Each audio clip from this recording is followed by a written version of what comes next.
Kamu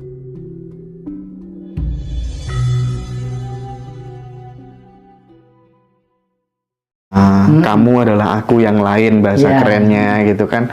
Sebenarnya sudah nggak perlu lagi kita punya rasa kebencian sama orang lain. Toh kita sudah tahu sesungguhnya tidak apa-apa kecuali Tuhan itu sendiri gitu ya. Nah, bagaimana yang latihannya supaya kita bisa seperti itu sehingga sedikit-sedikit kita nggak perlu deh marah terhadap sebuah kejadian yang nggak sesuai sama ekspektasi, karena kita perspektifnya sudah berbeda gitu, sudah naik level gitu kan. Gimana yang Jati? Jadi kalau bahasa Jawa itu bahasa yang kelasnya tuh kelas dewa, Mas. Bahasa Jawa kelas dewa ya. Makanya si Jawa itu kalau membuat ilmu pengetahuan itu gampang dibaca. Misalnya terjadinya alam semesta dan kehidupan itu dari telur. Kulitnya jadi bumi, putihnya jadi manusia, kuningnya jadi para malaikat. Itu kan gampang banget ya. Lalu kalau di pewayangan diceritakan kulitnya ini menjadi bumi disebut Antogo. Kalau di wayang digambarkan si togok yang mulutnya lebar itu ya. Yang kedua Esmoyo. Esmoyo itu dari kata isi cahaya. Karena manusia itu adalah jelmaan Dewa Wisnu, Wis Manunggal dalam tubuh manusia ya. Lalu Manik Moyo adalah yang ragil, yang nomor 3 menjadi pimpinannya malaikat di kahyangan. Nah, bahasa seperti itu kelihatannya itu hanya dimiliki orang Jawa dan beberapa etnis bangsa di negara-negara lain, tapi tidak banyak ya. Umumnya Jawa. Kenapa kok Jawa?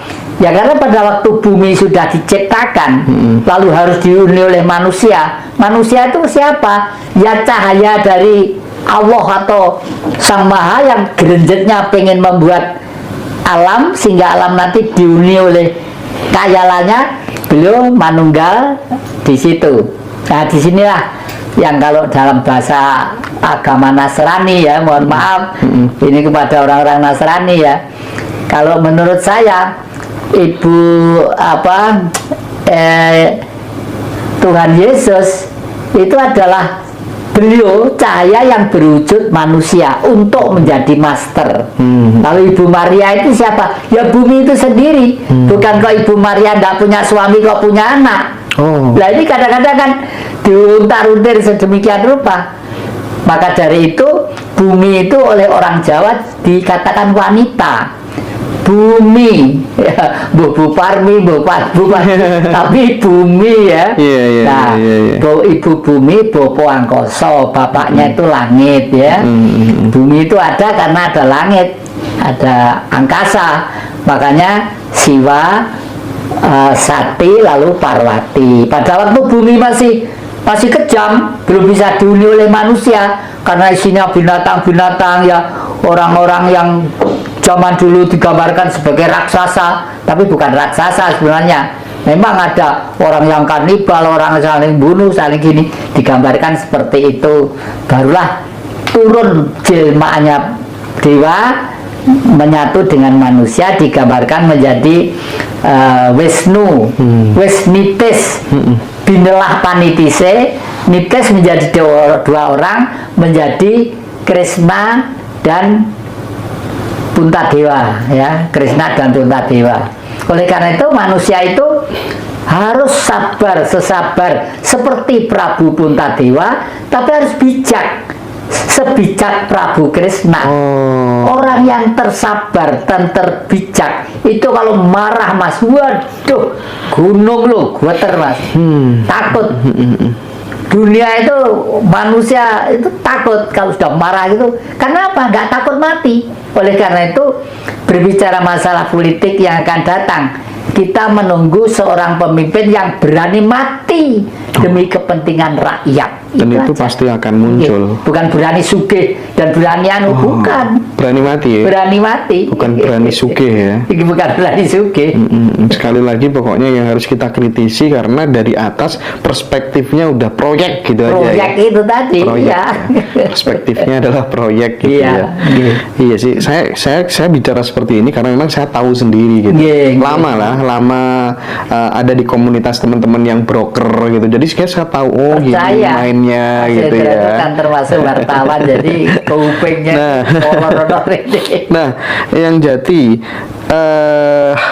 kemudian kita akan lanjutkan soal ini apa tuh namanya, energi penciptaan yang ada di dalam kata-kata. Tetapi sebelum itu ya, sebelum kita masuk ke situ, jadi tadi kita masih bicara soal intinya kita bagaimana supaya kemudian menghadapi sesuatu yang nggak sesuai sama harapan itu kita tetap bisa relax, tenang gitu, nggak gampang benci sama orang. Itu penting banget sih ya, itu penting banget. Nah, kadang nih ya kita di dalam perjalanan spiritual gitu nggak pernah kita ketemu guru yang benar-benar perfect, itu nggak pernah.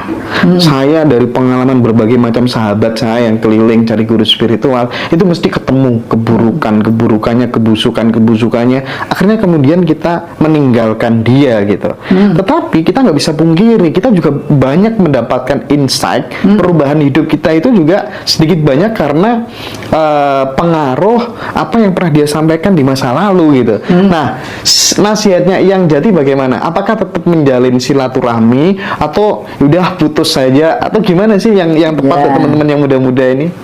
Ada yang memang harus diputus. Sebagai Krishna, orang bijak ya, bagaimanapun sesuatu yang tidak baik ya, itu nanti kalau kita kumpul terus kita kena splatter dia, jadi tidak baik juga gitu loh. Tapi jiwa pengampun harus ada. Misalnya pernah suatu saat saya itu punya lahan ya, dijual orang lain. Ya saya pura-pura nggak tahu ya, kalau memang milik dia ya laku lah gitu ya. Setelah itu yang menjual itu nggak tahu kok semua kondisi hidupnya itu nggak karu-karuan. Saya tetap mendatangi mereka, tetap kadang-kadang bawa oleh-oleh, kadang-kadang memang tak anggap tidak ada apa-apa lah gitu. Karena apa? Saya tidak ada mencoba untuk tidak ada kemelekatan tadi itu ya. Seperti kemarin sore-sore jalannya tuh macet di Blimbing sana, ada anak laki-laki kira-kira umur 17 tahun tuh berdiri di garis merah itu. Nah, bukan macet lah, terus mobil saya tuh nyinggung dia, nggak nabrak, nyinggung plak gitu. Kaget tanahnya itu, memang kaget di tengah jalan kayak mobil gede ya.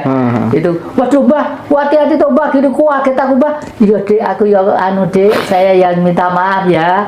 Iki mungkin gak ketok aku, kalau pakaiannya merah tua kayak celana hitam gitu, kayak bocah ya rata hitam bisa tadi ya anu lah.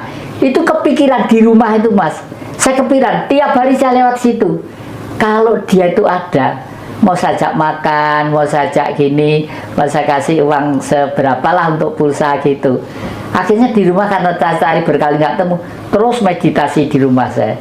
Mudah-mudahan ya Allah, anak kemarin itu yang di sana yang kemarin terkejut karena saya berilah kesehatan, berilah kebahagiaan. Semoga besok menjadi orang bahagia. Ya begitu aja. Iya, jadi saya pernah diajari sama teman saya ketika saya lagi benci atau sakit hati sama orang gitu yang jadi itu katanya udah kamu kalau inget dia doakan, kirim dia vibrasi cinta gitu. Dan itu ternyata dahsyatnya luar biasa untuk kehidupan saya pribadi gitu ya. Andai kata kemudian ketika kita disakiti sama orang kita bisa begitu semua, nggak ada permusuhan nih jadi. Waduh. Baik, kita masuk soal kata-kata. Di dalam kata-kata, di dalam lisan, karena ini adalah tool dari sang kuasa, ya, tool dari sang kuasa, mulut ini, itu mengandung energi penciptaan. Nah, menurut yang jadi bagaimana? Karena begini, karena tidak sedikit orang yang hidupnya itu bisa berubah awalnya dari kata-kata, gitu. Jadi kata-kata yang positif diulang-ulang itu bisa berpengaruh terhadap jalan hidupnya seseorang. Pripun ya? Kalau Mas Indra pernah menjenguk teori saya yang satu lembar, sentral titik aktivitas minus.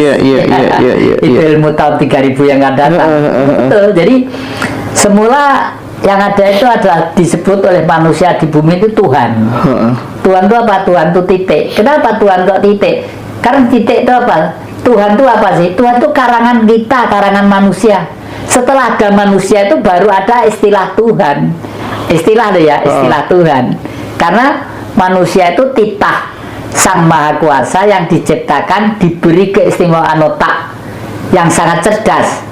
11 miliar simpul saraf, dan setiap simpul saraf melayani 25.000 saraf, sehingga kita mau berbuat apa aja bisa. Oleh karena itu ini sudah ditata supaya otak itu terjamin stabilitas normalnya sebagai manusia yang dimuliakan oleh Allah. Di sini diberi panca indera: mata, hidung, mulut, telinga, lidah, ya. Panca itu 5 indera, ya. Indera itu penglihatan, ya. Jadi ini kalau di dalam orang Islam disebut alif lam mim. Penglihatanmu adalah kebijaksanaanku. Apa yang kita lihat itu adalah ciptaan Sang Maha.